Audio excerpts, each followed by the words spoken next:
एक बार इंद्रलोक की अप्सराओं में विवाद छिड़ गया कि सर्वश्रेष्ठ नर्तकी कौन है। मेनका, उर्वशी, रंभा और तिलोत्तमा के नृत्य की इंद्रलोक में धूम थी। लेकिन रंभा और उर्वशी प्रत्येक अवसर पर एक दूसरे को नीचा दिखाने की कोशिश करती थीं। आने वाले वसंत उत्सव की तैयारियां चल रही थीं। तभी यह विवाद छिड़ गया। मेनका ने बीच बचाव करते हुए कहा, तुम दोनों देवराज के पास जाओ, वही इसका निर्णय करेंगे। रंभा और उर्वशी को असमय आते देख देवराज इंद्र ने प्रश्नसूचक नजरों से उनकी ओर देखा। उर्वशी ने अपने आने का कारण बताया और निर्णय करने के लिए कहा। देवराज किसी एक को श्रेष्ठ बताकर दूसरी को आहत नहीं करना चाहते थे, इसलिए उन्होंने दोनों नर्तकियों से कहा, आज शाम सभागृह में सभी देवताओं व ऋषियों के समक्ष तुम दोनों अपना नृत्य प्रस्तुत करो। वही सबके बीच इसका चुनाव होगा कि दोनों में से कौन नर्तकी श्रेष्ठ है। शाम को सभागृह में सभी देवता व ऋषि उपस्थित थे। उर्वशी और रंभा ने बारी बारी से भरतनाट्यम की अद्भुत प्रस्तुति की। दोनों ही कुशल नर्तकी थीं। दोनों की प्रस्तुति बेजोड़ थी। देवता व ऋषिगण के लिए चयन करना कठिन हो गया। सभी को असमंजस में देख देवर्षि नारद खड़े हुए और बोले, देवराज, देवता और ऋषियों के पश्चात इस सृष्टि में केवल एक ही व्यक्ति ऐसा है जो कि रंभा और उर्वशी के बीच कौन श्रेष्ठ है, इस बात का निर्णय कर सके। देवर्षि, आप किसकी बात कर रहे हैं? इंद्र ने प्रश्न किया। नारद ने उत्तर दिया, यह महानुभाव सभी ललित कलाओं में निपुण पृथ्वीलोक में उज्जैन के राजा महाराज विक्रमादित्य हैं। उनका बुद्धि कौशल, न्यायप्रियता व निष्पक्षता जग प्रसिद्ध है। नारद ने अपनी बात पूरी की। देवराज इंद्र को नारद की बात पसंद आई। समस्त देवताओं व ऋषियों ने भी नारद की बात का समर्थन किया। इंद्र ने तुरंत अपने सारथी मातली को बुलाया और आदेश दिया, इसी समय हमारा स्वर्ण रथ लेकर पृथ्वीलोक जाओ। वहां उज्जैन नगरी के राजा विक्रमादित्य को इंद्रलोक आने का हमारा निमंत्रण दो और उन्हें सम्मानपूर्वक यहाँ लेकर आओ। मातली ने इंद्र के आदेश का पालन किया और यथाशीघ्र स्वर्ण रथ को पृथ्वीलोक की दिशा में मोड़ दिया। मातली ने उज्जैन नगरी में राजमहल के प्रांगण में ही जाकर रथ को विराम दिया। मातली ने प्रेरी से कहा, महाराज को जाकर बताए कि इंद्र का सारथी मातली उनकी सेवा में उपस्थित होना चाहता है। अनुमति मिलने पर मातली राजसभा में पहुंचे और इंद्र का संदेश सुनाया। राजन, देवराज इंद्र ने आपको देवलोक में आमंत्रित किया है। राजमहल के प्रांगण में रथ उपस्थित है, शीघ्र ही चलना होगा। ऐसा कहकर मातली राजा के उत्तर की प्रतीक्षा में हाथ जोड़कर खड़ा रहा। विक्रमादित्य सोच में पड़ गए कि अचानक देवलोक से निमंत्रण क्यों आया है। राजा को सोच में देख मुख्यमंत्री हर्षपूर्वक बोले, राजन, सोचिए नहीं, देवलोक से निमंत्रण आना गर्व की बात है। आपका यश वहां तक फैल गया है। निमंत्रण स्वीकार करिए और देवलोक के लिए प्रस्थान करिए। राजसभा में उपस्थित सभी विशिष्ट लोगों का भी यही मत था। सभी के आश्वासन देने पर विक्रमादित्य सर्वप्रथम मां काली के मंदिर गए। देवी की पूजा अर्चना की और आशीर्वाद लिया।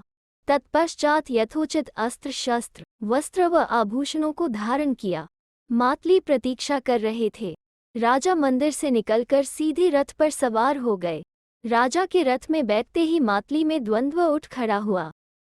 कोई भी मनुष्य, चाहे वो राजा विक्रमादित्य ही हो, इंद्र के रथ में कैसे बैठ सकता है?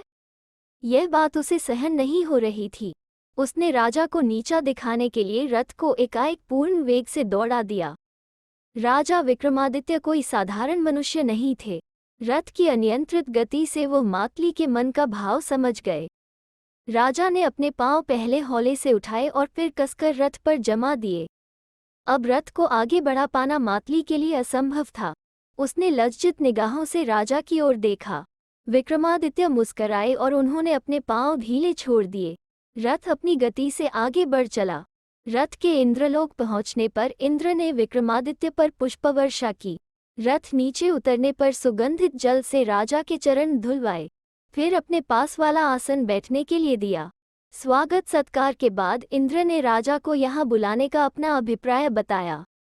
राजन, आप विभिन्न कलाओं के मर्मज्ञ हैं। नृत्य कला की भी सभी बारीकियों को समझते हैं। हमारी एक समस्या को हल करके आपको हमारे ऊपर उपकार करना है। इंद्रलोक की दो नर्तकियों रंभा व उर्वशी में से कौन श्रेष्ठ नर्तकी है, इसका फैसला करना देव व ऋषियों के लिए असंभव हो गया है। अब यह भार मैं आपको सौंपता हूँ, इसलिए आपको कष्ट दिया है। राजन, आपकी न्यायप्रियता से तीनों लोग परिचित हैं।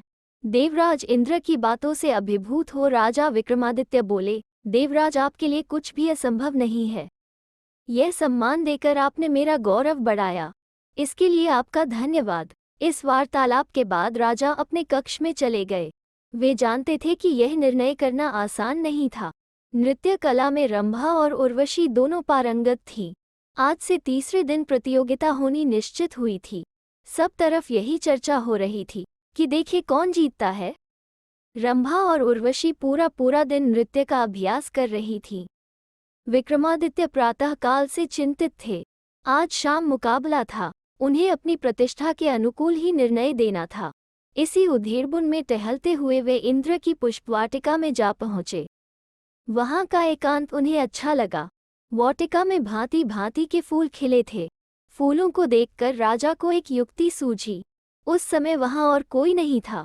राजा ने स्वयं रंग बिरंगे फूलों के 2 गुलदस्ते तैयार किए। फूलों के बीच में कहीं ततैये तथा कहीं दूसरे कीड़े छिपा दिए। इस बात की जानकारी राजा के अतिरिक्त और किसी को नहीं थी। अब वे निश्चिंत हो गए थे। सायंकाल वे जैसे ही वस्त्र व आभूषण पहनकर तैयार हुए, उन्होंने कक्ष के द्वार पर मेनका और तिलोत्तमा को खड़े पाया। राजा उन दोनों के साथ सभागृह में पहुंचे। इंद्र की सभा तरह तरह की रोशनियों और सजावट से जगमगा रही थी। उत्सव का वातावरण था। दर्शकगण उत्सुकता से प्रतीक्षा कर रहे थे। राजा विक्रमादित्य के सभा में प्रवेश करते ही मंगलगान प्रारंभ हुआ। राजा ने निर्णायक का आसन ग्रहण किया। रंभा और उर्वशी ने मंच पर आकर गुरु वंदना की। उनके घुंघरुओं की झंकार सुनते ही सारा वातावरण एकदम शांत हो गया। तबले पर थाप पड़ी। तभी विक्रमादित्य ने दोनों नर्तकियों को अपने पास बुलाया और एक एक गुलदस्ता दोनों को देते हुए कहा, आज आप फूलों को लेकर नृत्य करेगी तो और भी आकर्षक लगेंगी। दोनों ने प्रसन्नतापूर्वक गुलदस्ते लिए और झुककर राजा का धन्यवाद किया। सभागृह की रोशनियां मध्यम हुईं। वाद्य यंत्र बज उठे। रंभा और उर्वशी ने नृत्य प्रारंभ किया। कांधती बिजली के समान दोनों अपनी नृत्य कला का अद्भुत प्रदर्शन कर रही थी। रंभा नृत्य के जोश में भूल गई कि उसके हाथ में फूलों का गुलदस्ता था। फूल मसल गए और कीड़े बाहर निकलकर रंभा को यहाँ वहाँ काटने लगे। उसने गुलदस्ता एक ओर फेंक दिया और नृत्य करती रही, पर फिर नृत्य से जुड़ नहीं पाई। उर्वशी सहजता व एकाग्रता से गुलदस्ता लिए अंत तक नृत्य करती रही। सभी दर्शक तन्मयता से नृत्य का आनंद ले रहे थे। एकाएक घुंघरू थम गए। नृत्य समाप्त हुआ। सभागृह की रोशनियां फिर से जगमगा उठीं। सभा में तालियों की गड़गड़ाहट बड़ी देर तक गूंजती रही। अब सभी की नजरें महाराज विक्रमादित्य पर टिकी थीं। फैसले की घड़ी आ गई थी। राजा विक्रमादित्य अपने आसन से उठे और सभा को संबोधित करते हुए बोले, रंभा और उर्वशी का नृत्य अद्वितीय था। इन दोनों में से कौन श्रेष्ठ है, केवल नृत्य के आधार पर यह निर्णय लेना असंभव था। मैंने यह निर्णय मन की एकाग्रता के आधार पर लिया है, जिसके लिए मुझे युक्ति से काम लेना पड़ा।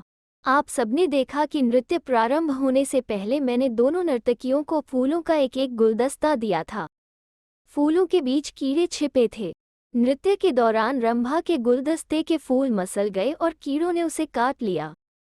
उसकी एकाग्रता भंग हो गई, लेकिन उर्वशी हाथ के गुलदस्ते से अनजान सहजता व एकाग्रता से अंत तक नृत्य करती रही। इसलिए मैं हर्षपूर्वक उर्वशी को आज की विजेता घोषित करता हूँ। वाह वाह, न्याय हो तो ऐसा। राजा विक्रमादित्य की जय। राजा विक्रमादित्य अमर रहें। ये आवाजें वातावरण में गूंजने लगीं। देवराज इंद्र ने उठकर विक्रमादित्य को गले से लगा लिया और रत्नजड़ित विजयमाल उर्वशी के गले में पहना दी। विक्रमादित्य ने भी अपना कंठहार गले से उतारकर उर्वशी के गले में डाल दिया। समारोह समाप्त हुआ। इंद्र विक्रमादित्य की बुद्धिमता और न्याय से बहुत प्रसन्न थे। उन्होंने अपने अनुचरों से स्वर्ण सिंहासन लाने के लिए कहा। इसी सिंहासन पर इंद्र का राज्याभिषेक हुआ था। इंद्र ने वो सिंहासन विक्रमादित्य को भेंट किया और आशीर्वाद दिया, राजन, आप हजारों वर्षों तक उज्जैन पर राज्य करें। आपका यश व प्रताप दिन दूना रात चौगुन फैलता रहे।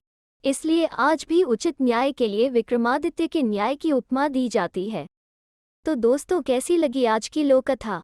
अगर अच्छी लगी तो लाइक और शेयर करें और चैनल को सब्सक्राइब करना ना भूलें। फिर मिलते हैं एक नई लोक कथा पर।